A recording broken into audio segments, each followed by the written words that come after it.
Hello friends and family, thank you for watching this video. This is Evan and today is April 18th, 2020. As my first video shared, I want to share with you my stories, and today I'm going to share with you my background and my family. I was born in a small city in North China named Yantai, and my dad was the second among three brothers. So in my generation, I was the only boy. So that's why my whole family have a very high expectation on me. My dad, he is very disciplined and hardworking and strict dad. And he was, in my memory, he was very hardworking.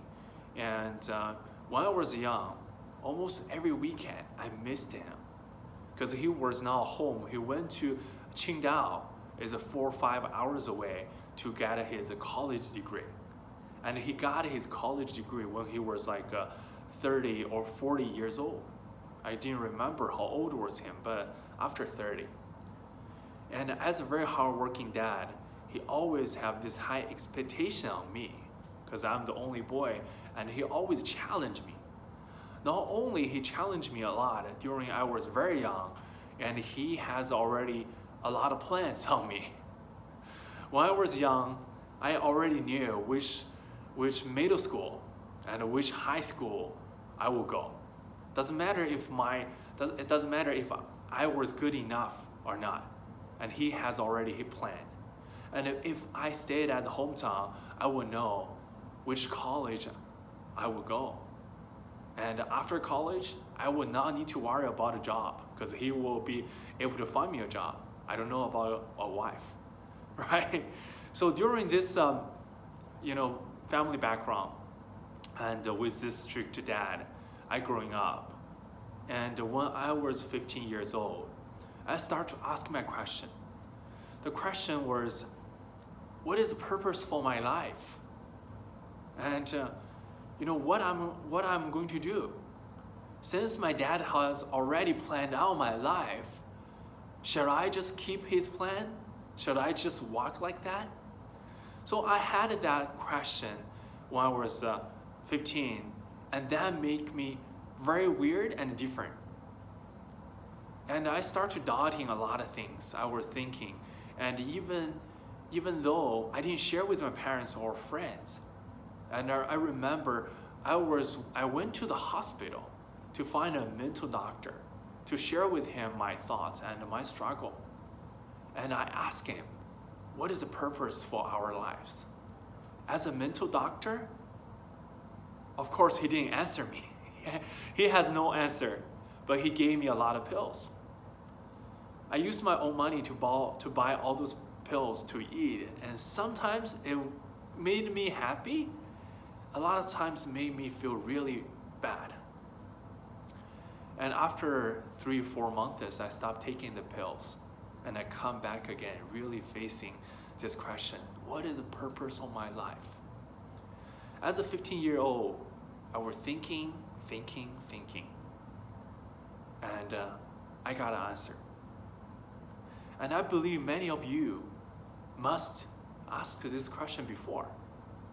Even though some of you might not, but after today's video, I will ask you, what is your purpose for your life? Why you study? Why you work so hard? Why you make money? Why?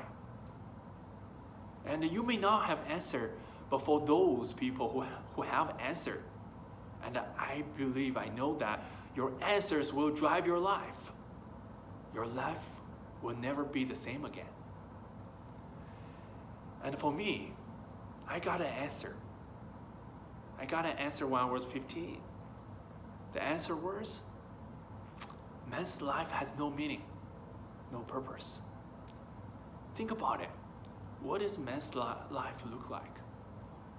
Growing up, elementary school, middle school, high school, college, maybe PhD or master. After college degree, get a job, make money, find a beautiful wife and have kids. Then what? At the end of the day, everyone will face death. If the end The answer is always death. Why do we live? And life is full of pain and suffering. I'm sorry, guys, but this was the answer I got when I was 15 years old. As I said, the answer will drive my life. So after I had this answer, I decided to end my life when I was 15.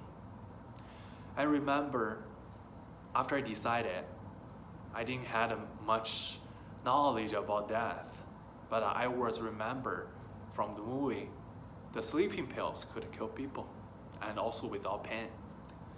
So I went to the clinic in China, in my hometown, to ask to buy those sleeping pills. And good thing was, there was some restriction. They only sell to you the certain amount. So I went to 3 locations, 3 clinics to buy the portion for the sleeping pills. And one day, I just took them. And I fell asleep. The next thing I remember is I woke up in the morning 3 days later. And my dad, he take me, I remember like he grabbed me from the bed, put me into the car, and dropped me off at my school. And I was, my head was really pain. And I find this school doctor, I told them, oh, I had this really sincere pain, headache. And they asked me what happened. I said, I took a sleeping pill. They found my dad, they talked to him, and I don't remember what it was next. So this is one of the story, the first time I was trying to end my life, and it didn't succeed. So after a while, for me, I was thinking, if I was not fear death, what else do I fear? I was fearless. So I decided, why don't I really go out to see the world by myself, to really try to find it if there's more answers compared to just death. So I planned, I saved money, and same year, right when I was 15, and there one day I decided I really go to travel to Qingdao. There's only familiar city and far away from my house. So early in the morning one day, I wrote a letter to my parents. I told them I'm leaving, right? And early in the morning, I put this letter on my desk and I left home. I went to this train station and I already got a ticket. I sat on the train.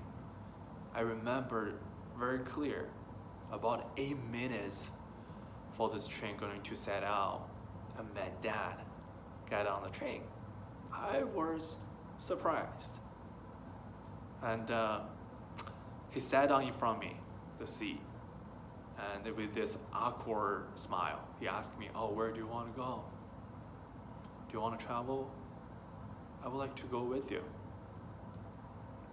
For me, I didn't say anything. In me, I had so much anger. I had such a, anger, and I didn't say anything. I didn't talk to him. And I got out of the train, and my dad was following me. Then we got on to the car and back home, and I stayed in my room. I didn't want to talk to him. That was the first time I tried to leave. And why I felt anger, even these days I was thinking, probably because I want to be free. And I feel like I will never be free with him. After another half year, and I was in high school back then. Even though I was a good student while I was in middle school, I got a really good, excellent academic score for me to get into this really good high school. But after I got into the high school, I didn't study. I was rebellion, and I didn't study even though I was sitting in the first row, because the principal told my professor to take care of me because of that. But I didn't do anything. So after another half year, I sat down, talked to my dad. I said, why am I here? Why do you keep me here? For me, there's meaningless for me because I'm not studying. I want to go out. I want to leave this house. So my dad said, okay, take this credit card. Just go wherever you want to go. So I took his credit card. I got my ticket and I got on the train. I was going to this city named Jiaozhou in Henan, which is very far away. I don't know, like 15 hours train back then. And I got on the train. I left at home. But the good thing is I told my dad, I shared with my family I was leaving, and he was expected. And the funny thing on the train is, I find there's a guy who was following me, which is my dad's friends. And I purposely, I realized and I got rid of him, and he lost me. So that's my journey to start. And one more thing is I want to share with you, which is during the train, I planned very well. I had my wallet, I had my money, and I was putting my money on my back, like a pack of pants, like a back pocket of the pants in the train. And that was like 1994 or 1995. And the train was a lot of people, it was very crowded. And when I passed by like two people in the train, and I felt something was dropped on my feet. I looked at it. That was my wallet.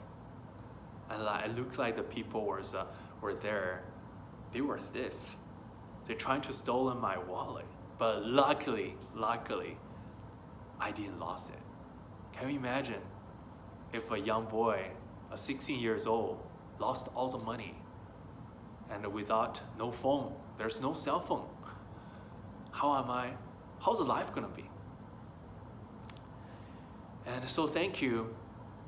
And for the next video, I'm going to share with you my life, for how I was really traveling among the cities in China, 16 years old, how I survived, what happened. And today, these days I was thinking, I was trying to getting all my memory back to really think about my younger life. And I felt sorry to my parents. As a young boy, decided to end his life without thinking about the parents, without thinking about those people who care for him. I felt sorry. And but the good thing is my parents and I right now is really good. I love them and they love me. And I cannot really complain. After I really growing up, think about it. My parents, right? Our parents' generation, they never gotten trained how to care, how to love, how to raise up kids. Because they never learned that. So what I learned, and I want to really share with you, that if you have kids, spend more time to spend time with them, to really share with them what the answers you got for the purpose, and how could they be really a valuable being in this society. And come back to the question. So if you don't have an answer yet for this question, I want to challenge you. Think about it. During this quarantine time, think about it. What is the purpose for your life? And of course, for my life is I have several answers for this question, and those answers bring me to me today. And during my story sharing, I will share with you the story, the answers I got. And once again, thank you for watching this video. And may you stay safe and stay healthy.